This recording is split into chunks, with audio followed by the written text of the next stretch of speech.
அகண்ட சிவகதை பகுதி 1. அகங்காரத்திலிருந்து அருள் வரை. பிரபஞ்சம் உருவாகுவதற்கு முன் ஒளி இல்லை, ஒளி இல்லை, காலம் இல்லை. ஆனால் அமைதி மட்டும் இருந்தது. அந்த அமைதியின் மையத்தில் அளவில்லாத சக்தியாக எல்லாவற்றையும் உள்ளடக்கிய விழிப்புணர்வாக சிவம் இருந்தது.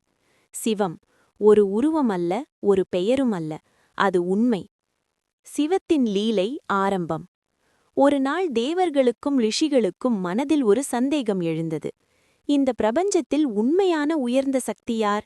பிரம்மாவா, விஷ்ணுவா, அல்லது இதற்கும் மேலானவர் யாராவது இருக்கிறாரா? இந்த சந்தேகம் அகங்காரமாக மாற ஆரம்பித்தது. அந்த கணம் வானத்தையும் பூமியையும் கிழித்து கொண்டு ஒரு பேரொளி தூண் தோன்றியது.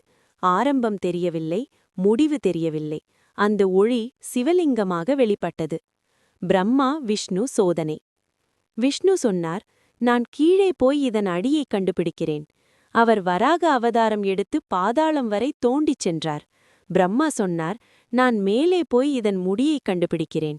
அவர் ஹம்ச அவதாரம் எடுத்து ஆகாயம் கடந்தார். ஆண்டுகள் சென்றன, யுகங்கள் கடந்தன. ஆனால் விஷ்ணுவுக்கு அடி கிடைக்கவில்லை, பிரம்மாவுக்கு முடி கிடைக்கவில்லை. உண்மை வெளிப்பாடு. விஷ்ணு திரும்பி வந்து தலைவணங்கி சொன்னார், என்னால் முடியவில்லை. இந்த சக்தி எனக்கு மேல்.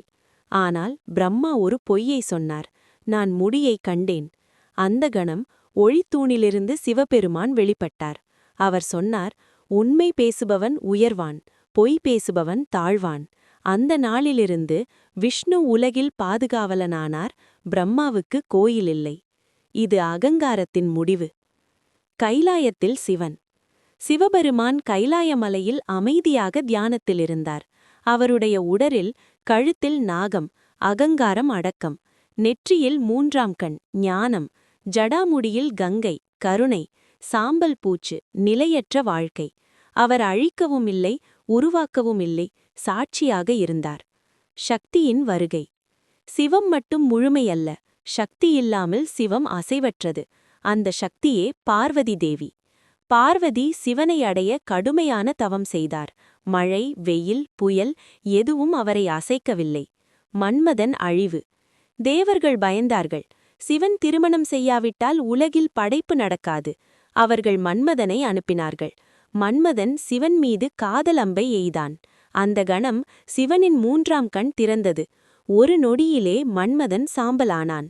ஆசையில்லாத இடத்தில் மாயை நிற்காது. கருணையின் உச்சம். பார்வதி தேவி சிவனை நோக்கி சொன்னார், அருளில்லாத ஞானம் முழுமையல்ல பிரபுவே. சிவன் சிரித்தார். அவருடைய சிரிப்பில் உலகம் மலர்ந்தது, காலம் நகர்ந்தது.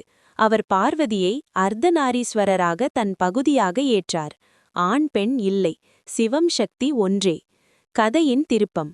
ஆனால் அந்த நேரம் ஒரு பேராபத்து உலகத்தை நோக்கி வர ஆரம்பித்தது. அசுரர்களின் தலைவன் அந்தகாசுரன் சிவனையே சவால் செய்தான்.